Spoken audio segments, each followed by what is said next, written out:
Hey y'all, it's Amanda. Welcome back. Today we're going to talk about one of the most advanced and complicated parts of team building for VGC, how to optimize your EV spreads. So if that's something you've struggled with, stick around. So before we can even get started talking about EVs, there's one super important thing you need to know before you can start calculating an EV spread, and that's knowing each of the Pokemon on your team, knowing what their roles are. So for example, glass cannons don't need EVs invested into bulk, and bulky support bonds usually don't need EVs invested into attacking or speed stats. So you want to make sure that you pick your Pokemon's EVs to facilitate the role that you chose for them on the team.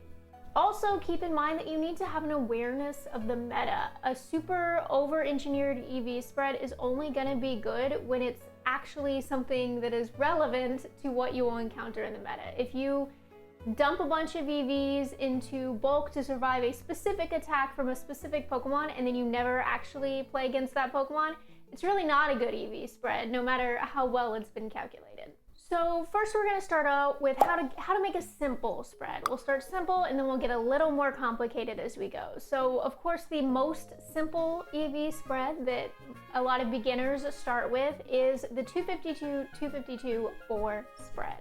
You want to pick the two most important stats for your Pokemon and max them out. You can only have a maximum of 252 EV points in one single stat.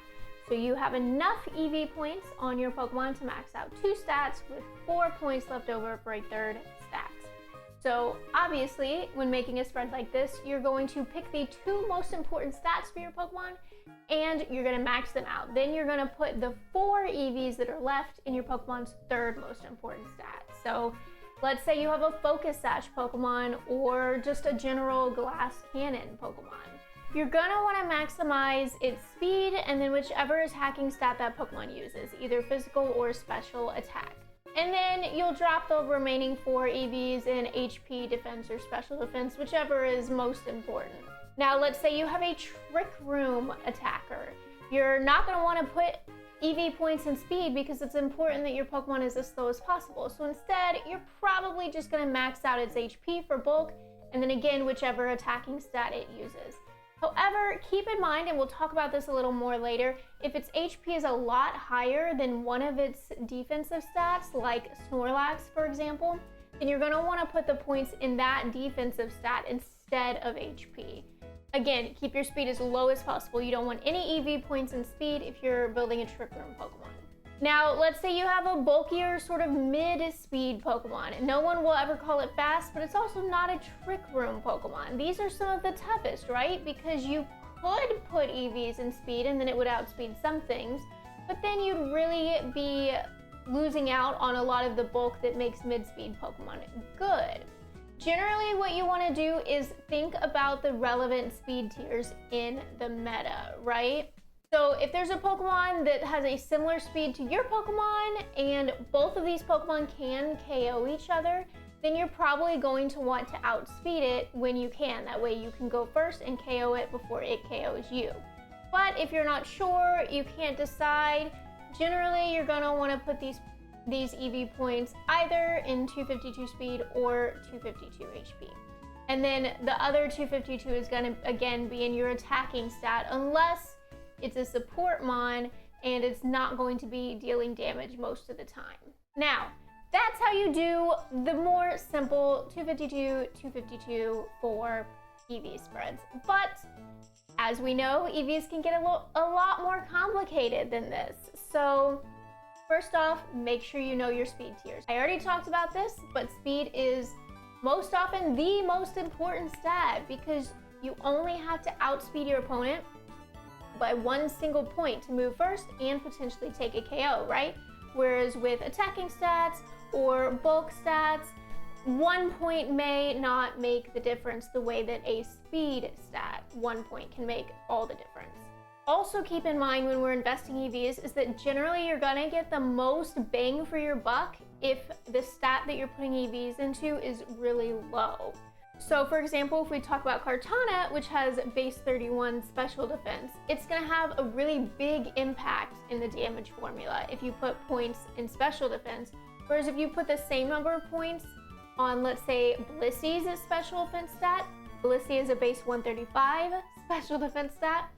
It's going to make a lot less difference in the damage formula when you're calculating the damage done to your Pokemon. So this may not make sense for your Pokemon to invest in the weak spots like that. You may want to invest in your strengths instead, but just be aware that the more points you put into a stat, the less return on your investment you're going to see. Also, just keep in mind as we move away from that simple stat spread, you should always be investing in an odd number of stats on your Pokemon. So that's 3 stats or 5 stats. If you invest in an even number of stats, like 2, 4, or 6, you're basically wasting points that could be better used somewhere else. Also keep in mind there are a lot of things in Pokemon that are calculated based on a certain fraction of your HP stat. So like Life Orb always takes 10% recoil, Grassy Terrain always does 1/16 of your HP in recovery, Sandstorm always does 1/16 of damage, as does Burn. So you want to be able to calculate your HP stat to minimize that chip damage as much as possible and maximize the healing as much as possible. So for example, if you're running Life Orb on your Pokemon, you want your HP stat to end in a 9. Because let's say, for example, 139 HP takes 13 HP of damage every turn, but 140 HP, only 1 point higher, takes 14 damage every single turn. And that can really add up over the course of a game. So you want to be able to maximize and engineer that HP stat in the best way possible. Now, when you're figuring out those numbers, the number of EV points you want to put on each stat, also keep in mind that your EVs should be a multiple of like 8N plus 4, right? Because the first 4 EV points you put into a stat will gain you 1 point. And after that, every 8 EVs you add to a stat will get you another point on the stat. So if you're putting, for example, so let's say you're putting 12 points into a stat, then you're being optimal because that's 8 times 1 plus 4, right? But if you were to put 14 points into that stat, you'd be wasting some points because that doesn't really match the 8N plus 4 formula that you want to go for, right? And because of the way that that formula works, a lot of people, instead of doing 252, 252, 4, will instead do 252, 244, 4, 4, 4, right? So basically what that does is it gives your Pokemon 1 extra stat point that you wouldn't have with the 252, 252, 4. While still, you do have to sacrifice a little bit on that second stat because you're not getting the full 252, but you get 1 extra stat point that you can spread around amongst the other stats. And last but not least, if you're EVing for bulk, HP is generally going to be the best stat to put your EV points into, but once that HP gets about twice the number of either the defense or the special defense stats, then you're gonna wanna switch and invest in one of those 2 defensive stats. Basically, you wanna try to get like a 2 to 1 to 1 ratio between HP defense and special defense for like the best bulk. And then on the stat that you're gonna have a positive nature on, so if you've got a Jolly Pokemon that's a positive nature on your speed stat, you wanna run an 11N, if possible, on that stat because it gets you an extra point because the positive nature gives you a 1.1x boost. So if you run 11N on that stat, it gets you an extra point. Now, most of the time, you're probably just going to be maxing the stat that you have a positive nature on anyway, but feel free to play around with it. You might be able to get an extra point on your stat total by reducing the EVs a little bit, and then you can put those EVs somewhere else without necessarily losing the points on that stat with the positive nature. For your defense, special defense, or even attack and special attack, if you're running an even N, so a 2N, on any of those stats, it gets you 1 extra point at +1 or with the Assault Vest for special defense.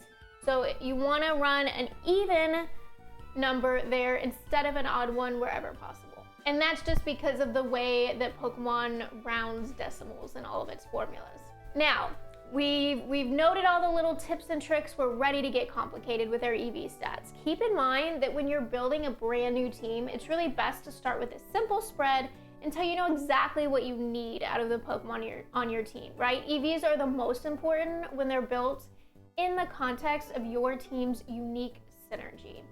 So you should adjust the EVs as you practice. Don't feel like you have to settle on an EV spread before you even start practicing with the team. So 3 steps to build your more advanced and optimized EV spread. Number 1, decide what you absolutely need your Pokemon to do, right? These are your deal breakers. So for example, you may need your Scarf Urshifu to outspeed Fluttermane so that you can KO it. Or you might need your Heatran to survive a Bleak Wind Storm from Tornadus after it's terastallized to grass. You know, there's a million different examples or things that might be the case on your team, but figure out what exactly are your deal breakers and start from there. How many EVs do I need to make this happen? Those EVs must stay no matter how I tinker with the spread. Step 2 is decide on speed, right? There are gonna be some Pokemon that you wanna make sure you outspeed for sure every time, right? Or is it that you wanna make sure you can outspeed other Pokemon of the same type, right? I wanna make sure I always outspeed other Heatran so that I can hit them with Earth Power, right? So once you figured that out, how many EVs do you have to invest in your speed stat on those Pokemon to make sure that you can do those 2 things? And then finally, once you've done that, you should have a few of the stats on your Pokemon figured out. So then it's time to figure out what to do with the rest of the EV points that are left on your Pokemon, right? So just like before, we need to think a little bit further. What kind of scenarios are really popular for my Pokemon to be in, right? Let's say I've got a Fluttermane at full health and I want to make sure it survives a Sucker Punch, even if I don't have my Terra Fairy left. How many defense points do I need to invest? Things like that. You can do this now before practice, but this is kind of the step that you want to do while you practice. While you're running your games, after every game, you should stop and analyze what went really well, what went poorly. Let's say my Fluttermane did die to a Sucker Punch because I didn't have my Fairy Terra available. I had burned it earlier in the game. Maybe now is the time to go back and rethink the EV spread and see if it's possible to make it to where my Fluttermane would have lived that hit, right? Let's say that hit was what lost me the game. Or let's say I took a really needed KO against an opposing Pokemon. Maybe I go back to the damage calculator and I see if I really needed all of the attack investment I used to get that KO, or if I could shave some EVs off the attacking stat, put them in bulk somewhere, and still have been able to get that KO that won me the game. And then just rinse and repeat every single time. You don't have to change the EV spread every time you have a game, but you should leave every game in practice and team building with some note about what the team did well and what the team did poorly. Some things may just be bad luck, right? You get a flinch where you weren't expecting one, you miss a move that's not 100% accurate, but see if there was anything different about the makeup of your team, the specific sets of your Pokemon, that could have changed a loss to a win, for example, or a win to a loss, right? Is there any point, even in a winning game, where I could have lost if this one thing was different? And make sure that that one thing does not happen. As always, let me know in the comments down below if you have anything to add, and don't forget to like this video and subscribe to the channel to see more like it. I'll see y'all later. Bye!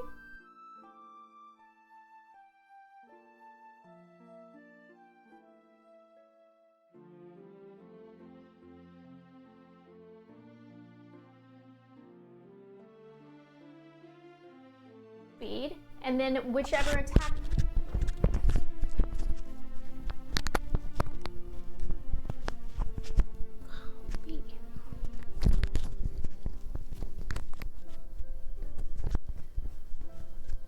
You're gonna.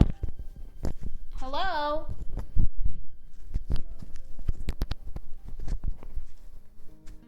You're gonna want to maximize its speed, and then whichever attack. Will you stop?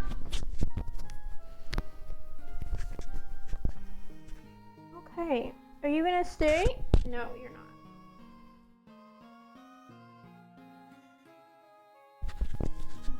too much movement when I talk? Is that it? You're gonna want to max. Hello? Okay, what if I just like put you a little bit more in front here? How's that?